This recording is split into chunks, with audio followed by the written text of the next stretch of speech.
Привет, это Сенатор Блог. Я в столице Мексики, город Мехико. И этот город очень интересный.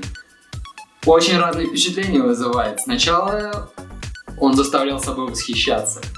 Потом я его ненавидел. Потом опять заставлял восхищаться. Потом снова ненавидел. Потом опять заставлял восхищаться. И сейчас я хочу поделиться с вами этими эмоциями.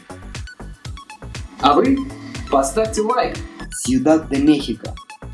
Город основан ацтеками в 1325 году под названием Теночтитлан, но так как в этом городе находились храмы в честь другого ацтекского бога войны Мехитли, в ходу было и второе название города – Мехико. И именно это второе название было усвоено испанскими завоевателями. В 1521 году на месте разрушенного Теночтитлана был основан современный Мехико, получивший статус столицы колонии, называвшейся Новая Испания. Мехико расположен почти в самом центре страны. Город раскинут на возвышенности в южной части Мексиканского Нагорья и находится на высоте 2240 метров над уровнем моря, со всех сторон окружен горами. По причине высокого уровня загрязненности воздуха выхлопными газами в черте города и над ним постоянно густое облако смога. В течение всего года периодически отмечаются небольшие подземные толчки, которые обычно не причиняют особого беспокойства местным жителям и не вызывают разрушений. Вот как раз когда я ехал в Мехико, и было землетрясение. И на утро меня все спрашивали: «А ты видел, как все трясется?» Но на самом деле местные знают то, что это не так сильно опасно. Я сейчас еду в центр мексиканского автобуса. Здесь что-то мне предлагают, но я теперь понял, что чувствуют темнокожие парни в провинциальном автобусе. Вот так выглядят кассы в мексиканском метро. Это, я так понимаю, станция Университет. И вот такая карточка, аналог многих карт, которые используются для многократных поездок. Например, в России это тройка. И вот здесь сзади меня такие турникеты. Станция вполне себе интересна. Так я сейчас попробую приложить и пройти. Это, кстати, карточку мне дала сестра моего хоста. Disculpa, ¿dónde aquí?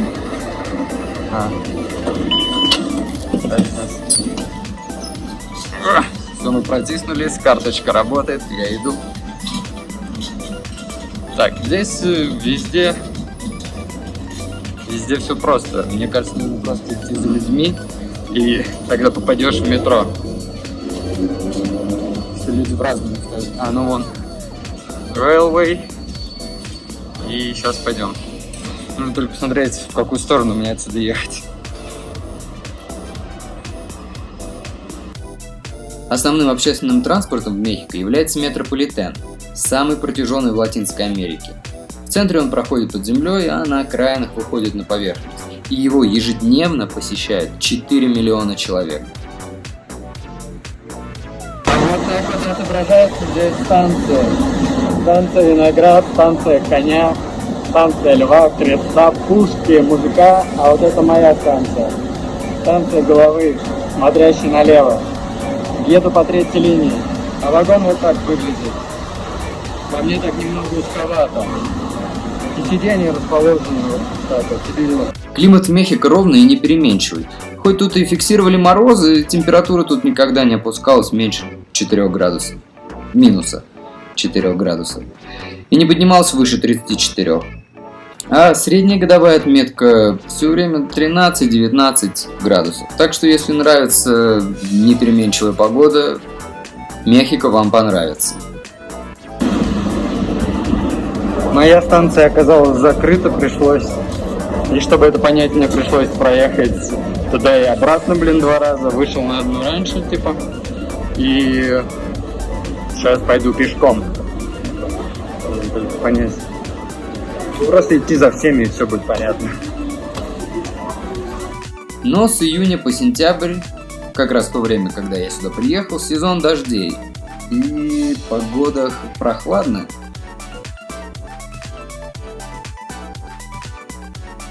Но если вам нравится осень, бури, грозы и дожди, то Мехико также придется вам по душе. Такие старые дома и деревья, узкие тротуары, мощеные улицы. И это все выглядит очень интересно и совсем не так, как на других местах, где я был уже в Мексике. По переписи 2005 года в Мехико проживает более 19 миллионов человек. Это 20% всей численности Мексики. В городе расположено много монументов и уникальных зданий. Так что вам будет приятно погулять по центру и насладиться культурой Латинской Америки.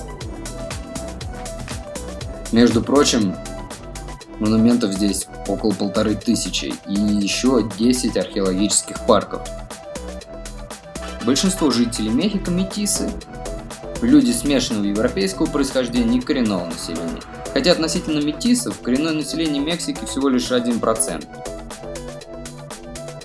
Как и во всей Мексике, доминирующим языком является испанский. На нем говорит подавляющее большинство жителей столицы. Кроме того, в бизнес-среде или в крупном бизнесе и в научной среде довольно часто употребляется английский язык, хотя на нем и не принято говорить просто так. Большинство жителей Мехико являются католиками. Большинство опрошенных крещенные, и вера в их понимании означает католицизм, хотя многие не часто посещают церковь. А когда я выезжал, мне дали несколько правил. Первое, нужно держать сумку перед собой. Не стоит убирать телефон в задний карман и смотреть по сторонам. Рот не разевать. Будьте осторожным, как и всегда, и тогда все будет нормально. И, возможно, не стоит снимать телефон на вытянутой руке. Но тут кругом полиция, я думаю, ничего страшного. Потому что я в центре. Вау! Кафедральный собор Успения Пресвятой Богородицы. Католический храм в центре мексиканских Соединенных Штатов в городе Мехико. Вместе с Саграрио Метрополитано и Национальным дворцом собор образует величественный ансамбль в центральной площади мексиканской столицы. Один из самых больших и самых древних соборов в колониальной Америке.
Кафедральный собор в центре города Мехико. Его, кстати, построили на руинах пирамид, которые здесь были. А вот здесь находятся археологические раскопки тех самых руин. А площадь закрыта потому, что через 4 дня будет Национальный день Мексики. Сегодня воскресенье, поэтому народу здесь много. А у меня выходных нет, у меня всегда выходной. А тут, кстати, в метро есть зона специально для женщин и детей. А еще вагоны ездят на таких колесах. Очень смешно. Получается, не поезд, а какой-то автобус большой. Видали, какая девчонка там за рулем? Расскажу про то, что мне не очень нравится в Мексике. Во-первых, это агрессивный маркетинг, который просто везде, в автобусах, в метро, на площади. Вот здесь сижу на площади, и ходят люди, которые чистят ботинки. И они прям к тебе в рот заглядывают. Почистить. И также в метро ты просто сидишь, проходит торговец, кладет тебе прям в руки прямо какую-то жвачку, проходит так весь вагон и идет назад. Спрашивает: ты будешь покупать? Будешь? И в автобусах, и в маршрутках, на достопримечательностях, прямо на улицах, везде вот это. Если я захочу, я сам куплю. Вот это вот мне не нравится. Везде рынок, просто рынок. На каждом шагу эти киоски, поштучные сигареты, какие-то безделушки, бусы. Все это везде продают. Вот это немного отталкивает. Вот они 20 миллионов, которые здесь живут, которым нужно на что-то питаться, и вот таким способом они зарабатывают.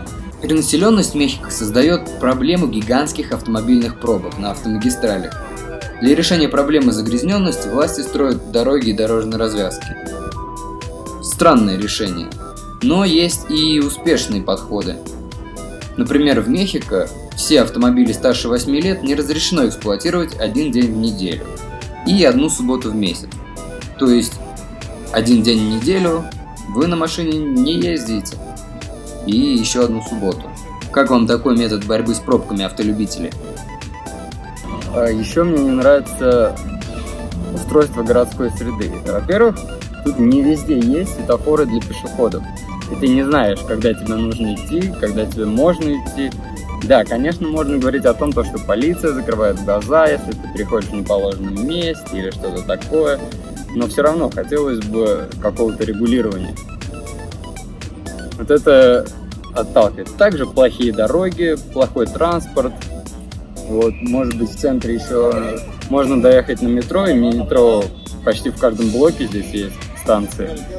Вот. Но чтобы доехать откуда-то с окраины в центр, нужно ехать в тесной маршрутке, которая тормозит, не тормозит, где тормозит, нет остановок. Непонятно, где остановка.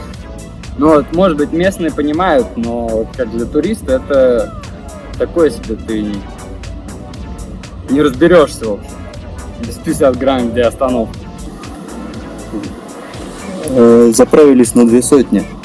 9.39 получилось литров. It's real strange because we don't have a 87 octans the gasoline. In Russia it's only in 19.5 and 92 octane number of gasoline. It's more high, you know? It's better. 87? No, that's worse. Yes. The higher, the better.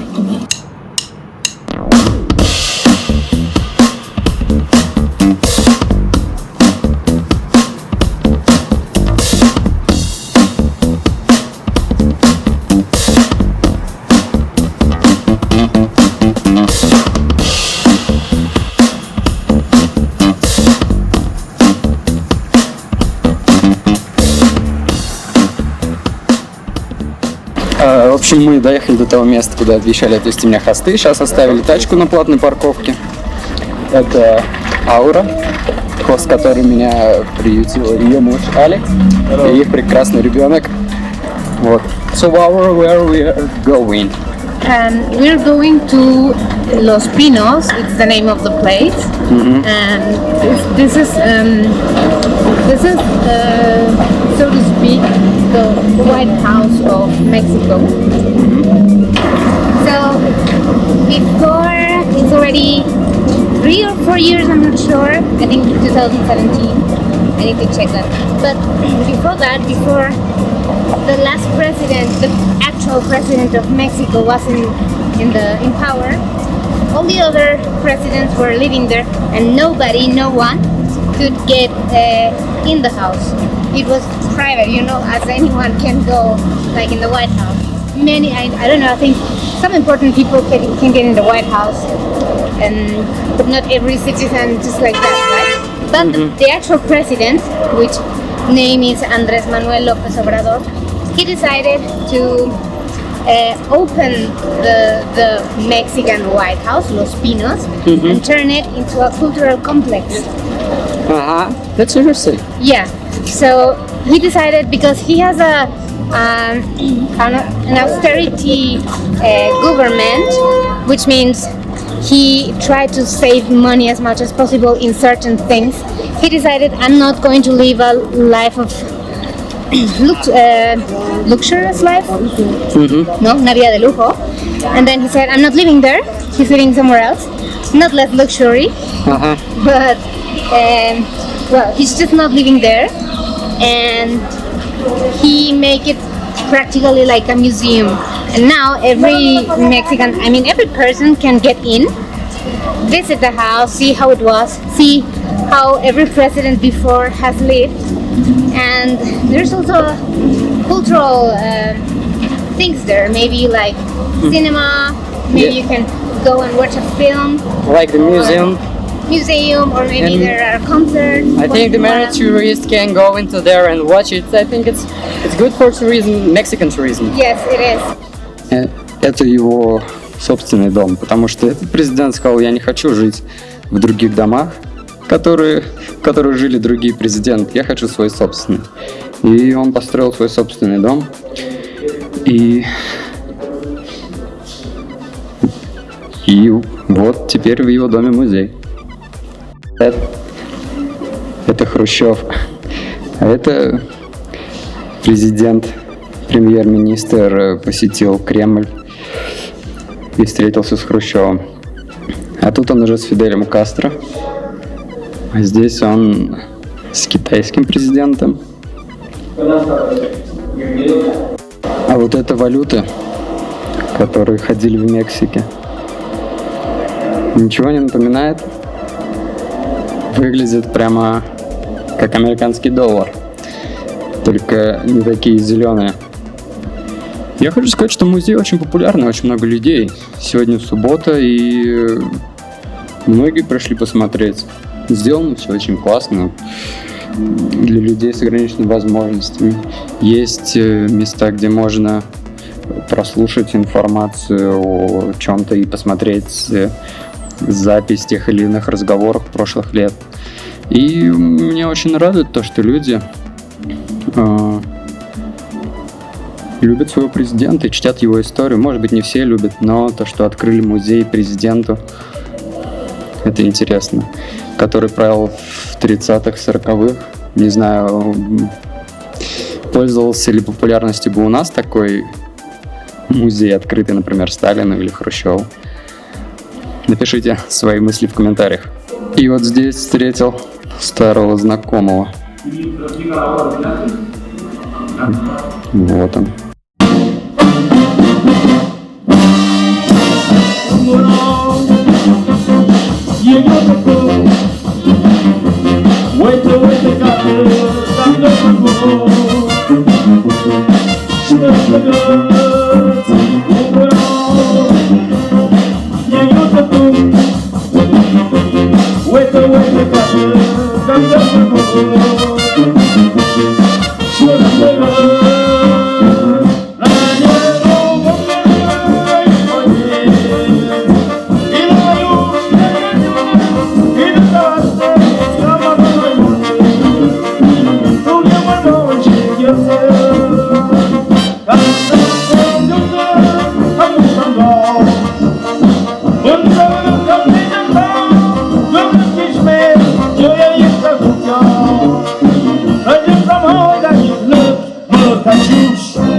А вот это такой ювелирный магазин, и здесь нужно все кепки назад задвигать, чтобы твое лицо было видно на камеру.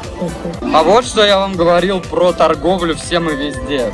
Просто в центре, на главной улице.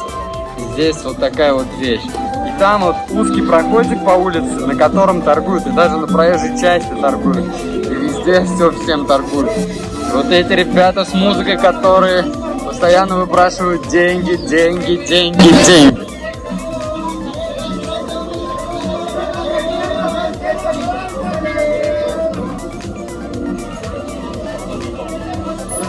А мы идем в туристический магазин. В Мехико можно найти все, что угодно. Рынок в центре города занимает десятки кварталов. И каждый квартал поделен под отдельный тип продукции. Если тебе нужно купить ткань, то и ты идешь в одни кварталы, а если фототехнику, то в другие. Здесь можно найти все, что угодно. Детские игрушки, школьная форма, рыболовные снасти, пляжные зонтики, занавески, любовь, сумки Луи Виттон, бриллианты от Живанши, шаманов, изгоняющих демонов. И самих демонов тоже можно найти. И такого яростного желания что-то продать я еще нигде не видел. Люди просто на вас запрыгивают, лишь бы вы что-то у них купили. Вот мы заказали в таком магазине вот такую вот жирную еду. Абрам много не ест. И еще всякие соусы. Купил себе насос. Спасибо за то, что покупаете у меня открытки. Теперь, если я проколю колесо на трассе, я смогу накачать. А вот только накупил хлам, шлем и еще камеру. Вот жизнь чему-то учит. Наш шопинг сегодняшний подошел к концу. И мы сейчас пойдем в метро и поедем домой. А вот это вот такие площади по всему городу и такие соборы по всему городу. Все, Мехико, я устал, я поехал домой. Para buscar en este mundo, güero, para que tu alma no sea juzgada, güero. Arrepiéntete, güero, de todos tus pecados.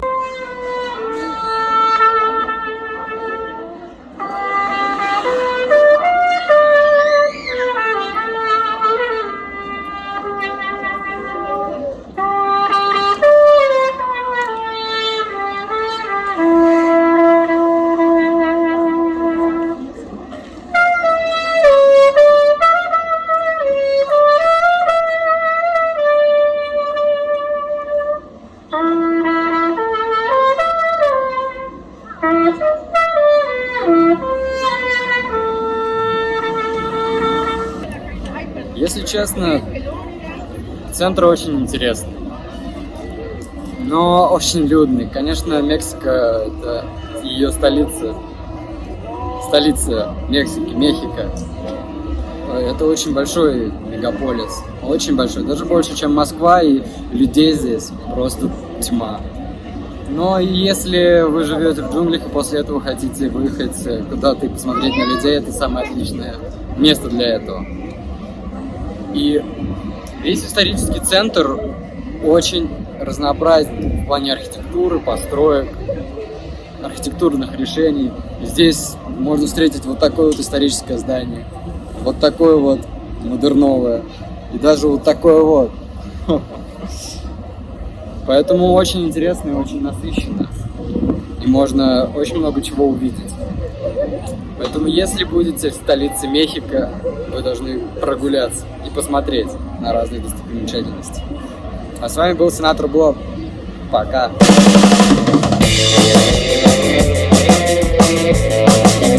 Thank you.